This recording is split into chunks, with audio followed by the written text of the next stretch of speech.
बिस्मिल्लाहिर्रहमानिर्रहीम जी। आज हम मुराद राज साहब की बहुत इंपॉर्टेंट प्रेस कॉन्फ्रेंस को डिस्कस करने जा रहे हैं। जैसे कि एक्सपेक्टेड था कि मुराद राज साहब आज एक बड़ी इंपॉर्टेंट प्रेस कॉन्फ्रेंस को एड्रेस करेंगे, जिसमें वो एजुकेटर्स के बारे में, जो जॉब्स है जिसकी इतनी पंजाब के अंदर जिसका इतना चर्चा है और बहुत सारे क्वेश्चन इस पे हो रहे हैं, कौन इसको रिक्रूट करेगा, कब ये रिक्रूटमेंट्स होंगी, कौन सी एजेंसी करेगी, एनटीएस करेगी, पीपीएससी करेगी, कोई और मैकेनिज्म होगा। तो उन्होंने अपनी इस शॉर्ट सी ब्रीफ सी प्रेस टॉक के अंदर इन सारे सवालों का जवाब दिया। इस वीडियो में मैं आपके साथ उनकी प्रेस कॉन्फ्रेंस के ऊपर क्रिटिकली जो उन्होंने चीजें बताई हैं वो डिटेल में बात करूंगा। उन डिटेल्स की रोशनी में जो उन्होंने बताई है, उनकी रोशनी में हम देखेंगे कि हमें जो एक कैंडिडेट घर में बैठा हुआ है और वो तैयारी करना चाहता है, वो कैसे तैयारी कर सकता है, उसको कौन कौन से एरियाज को तैयार करना चाहिए, वो किन किन किन सोर्सेज से तैयारी करें। तो ये सारी चीजें जो है वो आज तो आपको इंशाल्लाह इस वीडियो में मिलने वाली हैं। स्टार्ट करते हैं जी उनकी 3 अनाउंसमेंट से। पहली अनाउंसमेंट उन्होंने कहा कि जी एजुकेटर्स की जॉब्स आ रही हैं। फाइनेंस डिपार्टमेंट में हमने टीचिंग और नॉन टीचिंग के लिए अप्रूवल के लिए भेज दिया है, वहाँ से एक दो दिन में आ जाएगा। फिर जो ज़रूरी लवाजमात होंगे, जरूरी एक जो प्रोसीजरल मेथड होता है वो यूज़ करके उसके बाद आपको एडवर्टीजमेंट नज़र आएगी। फिर उन्होंने बताया कि हम एईओज और एजुकेटर्स जो हमारे एसएसईज हैं 2014 से ऑनवर्ड, जिनके रेगुलाइजेशन का इशू चल रहा है, उनको भी उन्होंने कहा बहुत जल्द खुशखबरी सुना रहे हैं। फिर उन्होंने बुक्स के बारे में बात, एजुकेटर्स की जॉब्स जो आने वाली अपकमिंग रिक्रूटमेंट है उसके बारे में उन्होंने एक बात की कि जी ये बड़ी बात हो रही है कि कौन करेगा रिक्रूटमेंट, किस जरिए से होंगी ये वो। तो उन्होंने कहा कि जी ये एक तो नंबर वन के पीपीएससी तो उन्होंने मतलब कर दिया कि पीपीएससी नहीं लेगा। उन्होंने कहा जी एनटीएस की तर्ज पे होंगी।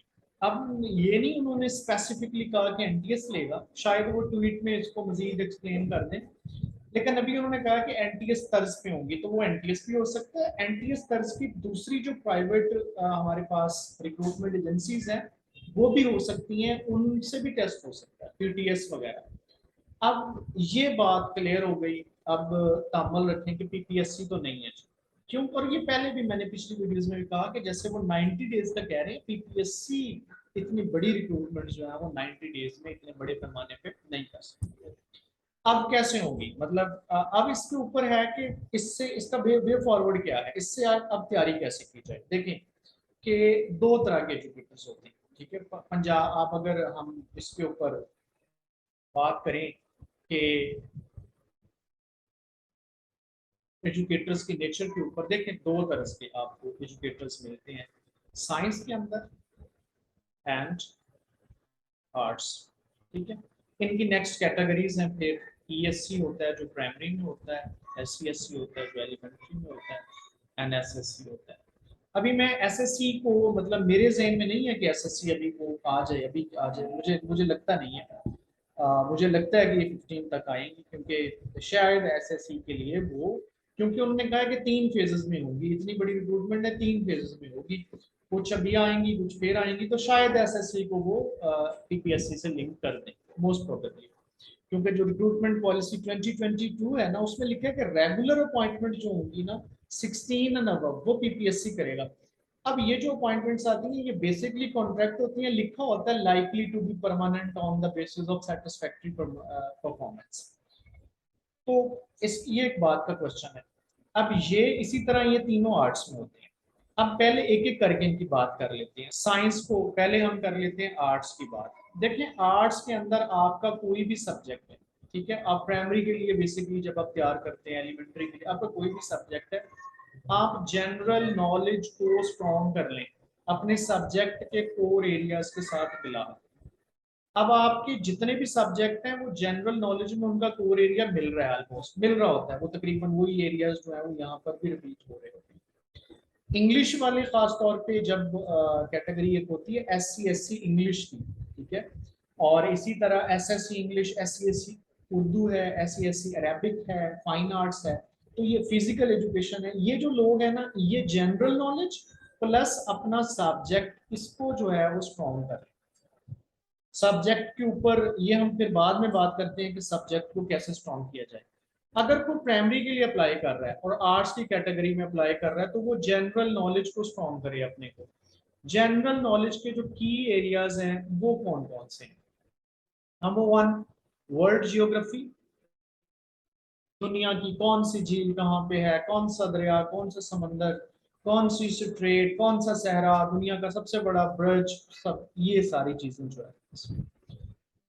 फिर है आपका वर्ल्ड के बारे में जो आपको पता होना चाहिए, वर्ल्ड हिस्ट्री के अंदर होने वाले इंपॉर्टेंट वाकयात, French revolution, American civil war, world war 1, world war 2, ये सारी चीजें आपको पता होनी चाहिए।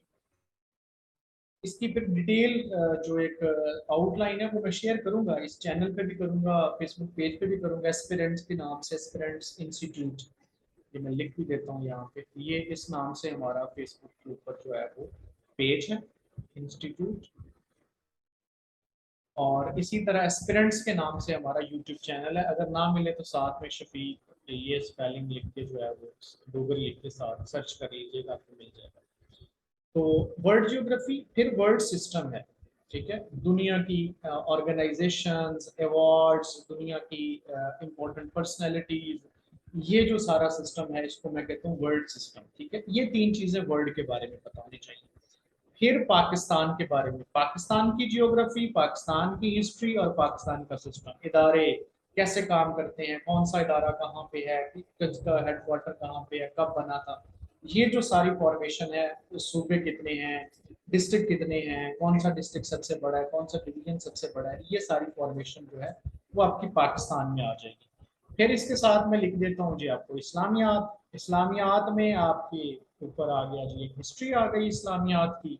हिस्ट्री के साथ आप लोग कर लोगे इस्लामिक हिस्ट्री, जो नबी अकरम सल्लल्लाहु अलैहि वसल्लम की मक्की ज़िंदगी, मदनी ज़िंदगी, व गज़वात, इम्पोर्टेंट वाक़यात, आपके अज़वाज मुत्तहरात, उम्मुल मोमिनीन, सहाबा इकराम, खसूसी तौर पे खुलफा राशिदीन का दौर और खुलफा राशिदीन, Ashara Mubashra, and Islamic pillars, अकायद इस्लाम के, इसके ऊपर जितने एमसीक्यूज होते हैं वो सारे आप इम्पोर्टेंट हैं।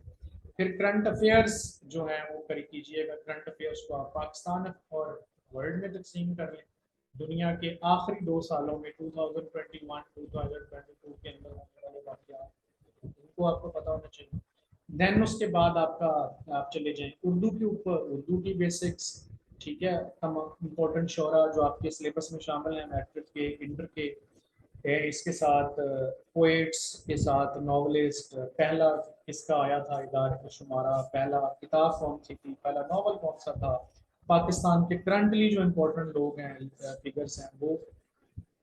फिर इंग्लिश के अंदर बेसिक इंग्लिश में आपको वोकेबलरी बेसिक आ सकती है, सिनोनिम, एंटोनिम्स, आपकी करेक्शन आ सकती है, प्रेपोजिशंस आपको पता होने चाहिए। देन टेंसेस से रिलेटेड जो टेंस है, टेंस से ही रिलेटेड यूज ऑफ वर्ब होता है, यूज ऑफ वर्ब के साथ आपका आ जाता है जी नरेशंस, नरेशन के साथ आ गया जी आपका, नरेशन के साथ आ गया active voice, passive voice. Then parts of speech आपको पता होने चाहिए सारे। तो that that would be enough, इसको अगर आप बेसिकली कर लें, मजीद में एक एक सब्जेक्ट के ऊपर भी डिटेल वीडियो मैं प्लान के मैं डालूंगा।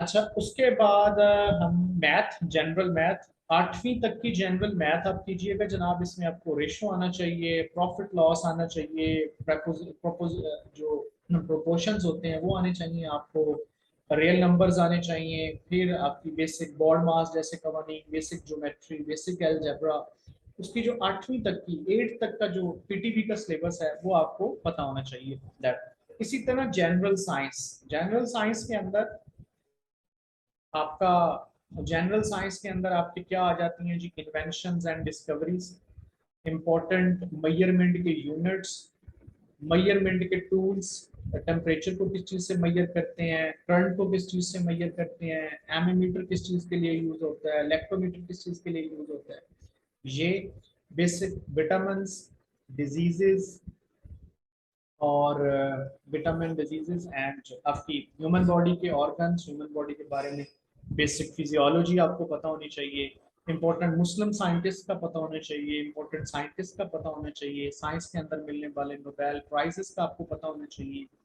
और ख़ास तौर पे जो करंट अफेयर्स में है उसमें आपके 2021 के जो नोबेल प्राइज़ आए हैं उनको भी आपने देखना है। इसी तरह इंटरनेशनल डेज भी करंट अफेयर्स में कीजिएगा, जो इंटरनेशनल डेज और वीक्स मनाए जाते हैं आलमी सतह पर। और ये साइंस के अंदर इस पे भी मैं इंशाल्लाह डिटेल डिस्कस करूंगा। देन कंप्यूटर है, कंप्यूटर के अंदर आपको कंप्यूटर की history, first generation, second generation, languages, software, hardware, software के अंदर एप्लीकेशन सॉफ्टवेयर एंड ये सारी डिटेल्स। देन नेटवर्क्स के अंदर बसेस है, टपोलॉजीज है, ये हार्डवेयर के बेसिक कंपोनेंट। सोशल मीडिया कैसे चलता है, इसकी चार पांच जो इम्पोर्टेंट डोमेन्स हैं, किसकी ऑन है, कहाँ पे उनका हेडक्वार्टर है, ये हो गया। ये आपको कंप्यूटर के अंदर पता होने चाहिए। शॉर्ट कीज इन आपका माइक्रोसॉफ्ट ऑफिस के जितने भी बड़े 3 बड़े प्रोग्राम्स हैं आपके पास, वर्ड है, एक्सेल है एंड आपका पीपीटी है, पावर पॉइंट प्रेजेंटेशन। इसके अंदर जितनी शॉर्ट कीज इस्तेमाल होती हैं, फॉर्मूला इस्तेमाल होते हैं, वो बेसिकली आपको पता होना चाहिए। तो ये आपका जनरल नॉलेज हो जाएगा।